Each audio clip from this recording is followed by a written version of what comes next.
राम राम भाई और बहनों। मेरा नाम है शाहिराज। इस सीरीज़ में रीच काफ़ी कमा रही है, तो मैंने सोचा है कि मैं दूसरी सीरीज़ स्टार्ट करने वाला हूँ। लेकिन आप टेंशन मत लीजिए, आपके लिए इसका एपिसोड तो लाते ही रहूँगा।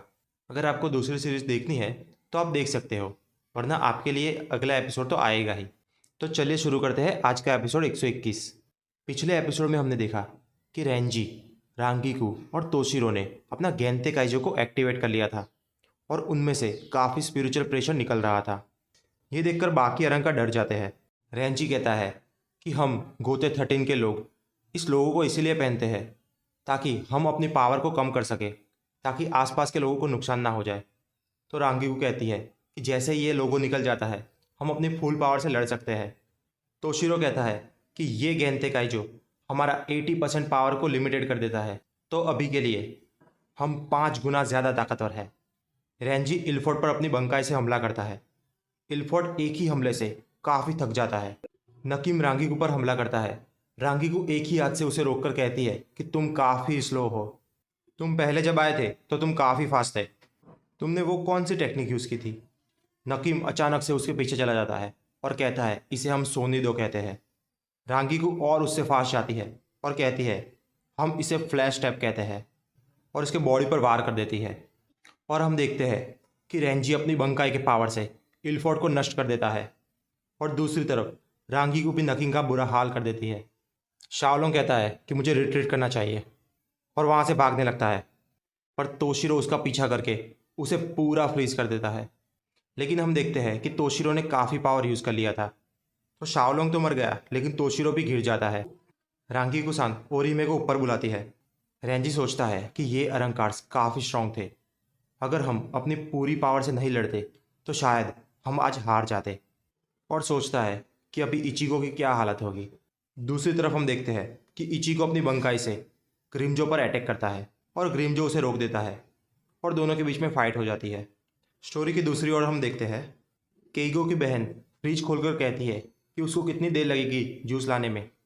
तभी केइगो वहाँ आता है और उसके साथ इक्काकू और यूमिचिका भी होते हैं। केइगो की बहन इक्काकू को बस देखते ही रह जाती है क्योंकि वो काफ़ी क्यूट लग रहा था।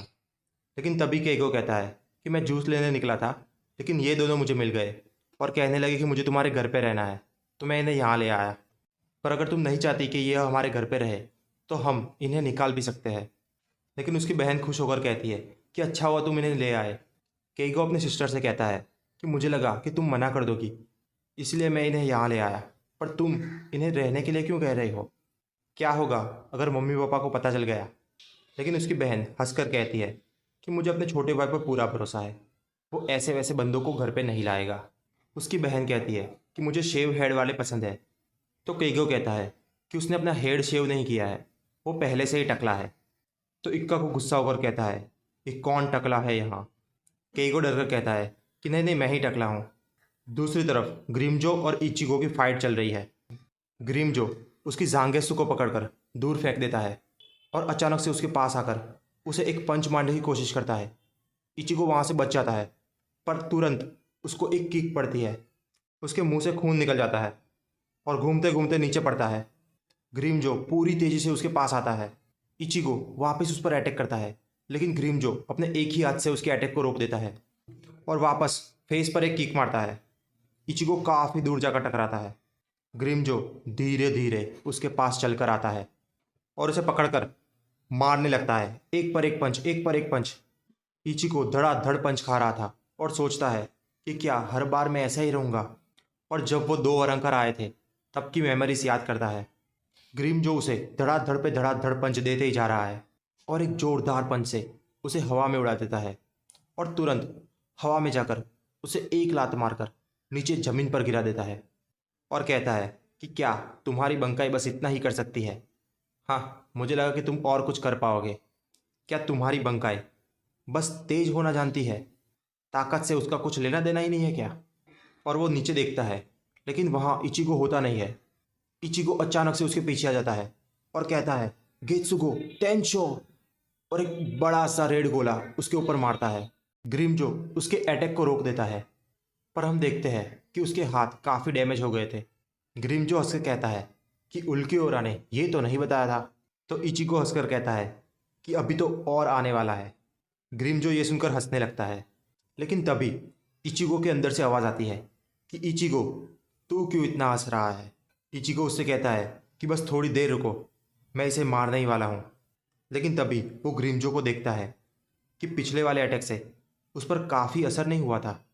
और ब्लैक गेत्सुगा टेंशो, तो ये होलो की टेक्निक है। अगर मैं उसे ज़्यादा यूज़ करूँगा तो ये होलो मुझ पर काबू कर लेगा। मैं ज़्यादा से ज़्यादा इसे 2 या 3 बार यूज़ कर सकता हूँ। ग्रीमजो उससे कहता है कि हे सोल रिपर, तुम वहाँ कब तक खड़े रहोगे।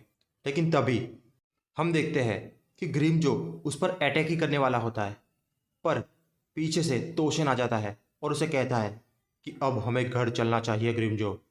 ग्रीमजो कहता है कि तुम यहाँ क्यों आए हो।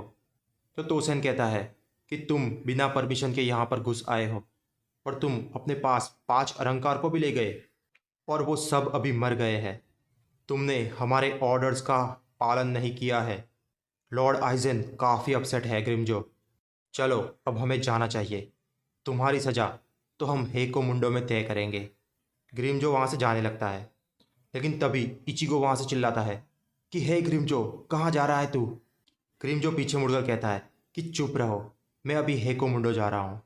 इचिगो कहता है कि ऐसे कैसे जा सकते हो, तुम कभी भी यहाँ आओ और हम पर हमला करो और ऐसे ही चले जाओ। ऐसे तो मैं होने नहीं दूंगा। हमारी मैच अभी ख़त्म नहीं हुई है। अगर तुझ में हिम्मत है तो नीचे आ। ग्रीमजो कहता है कि तुम अभी ज़िंदा हो क्योंकि मैं चाहता था कि तुम ज़िंदा रहो।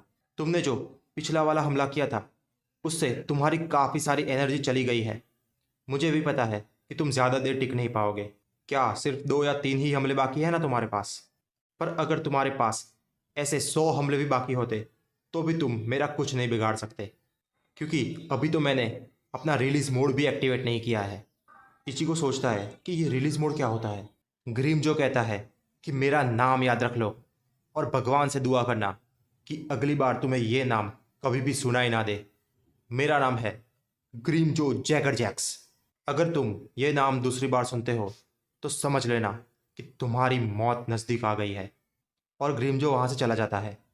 रेंजी इचिगो के पास आता है पर कहता है कि वो अलंकार कहाँ गया। क्या वो हेको मुंडो चला गया? तुम जीत गए क्या? लेकिन इचिगो कहता है कि नहीं, मैं हार गया। रेंजी कहता है अरे बेवकूफ़, अगर तुम अभी ज़िंदा हो इसका मतलब तो यही हुआ कि तुम जीत गए हो। इचिगो कहता है कि अगर तुम मेरी जगह होते तो भी तुम ऐसा ही सोचते क्या? सच्चाई तो यही है कि मैं किसी को भी बचा नहीं पाया, मैं अपने दुश्मनों को भी मार नहीं पाया। स्टोरी के आगे हम देखते हैं कि उराहरा के घर पे उरुरु को हील किया जा रहा है और दूसरी तरफ ओरिहिमे रुकिया को भी हील कर रही है। इचिगो काफ़ी दुखी लग रहा था। उसे देखकर ओरिहिमे भी निराश हो जाती है। स्टोरी के दूसरी तरफ हम देखते हैं आइजेन सामा को। वो कहते हैं तो तुम वापस आ गए क्रीम जो। और कैमरा का पूरा फोकस आइजेन सामा के फेस पर, और यहीं पर हमारे एपिसोड की होती है समाप्ति। तो दोस्तों, अब जब रीच आएगी तभी ब्लीच आएगी, क्योंकि इस सीरीज़ में काफ़ी रीच कमा रही है। तो मैं कल से दूसरी सीरीज स्टार्ट करने वाला हूँ। आप थोड़ा लाइक, कमेंट और सब्सक्राइब कर दीजिए ताकि हम आपके लिए अगले एपिसोड ला सके। लेकिन तब तक के लिए आप दूसरी सीरीज भी देख सकते हैं। अभी भी सिर्फ आधे ही लोग सब्सक्राइब कर रहे हैं, तो ऐसे ही चलता रहा तो मैं ब्लीच सीरीज कंटिन्यू नहीं कर पाऊंगा। तो चलिए दोस्तों, मिलते हैं नेक्स्ट वीडियो में।